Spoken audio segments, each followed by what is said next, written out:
Monkey accidentally summons 1,000 typewriters.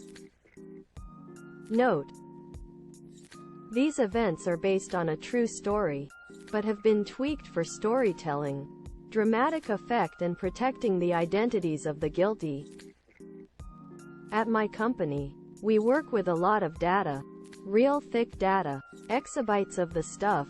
Honestly, we have a bit of a problem. I'm pretty sure our execs snort lines of crushed up data instead of just doing cocaine like all the normal millionaires. While they're up in their tower huffing whatever comes out the other end of a 400G network cable, we have to actually figure out how to make sense of the mess. Anyone can collect data, but cleaning it, aggregating it, and turning it into something meaningful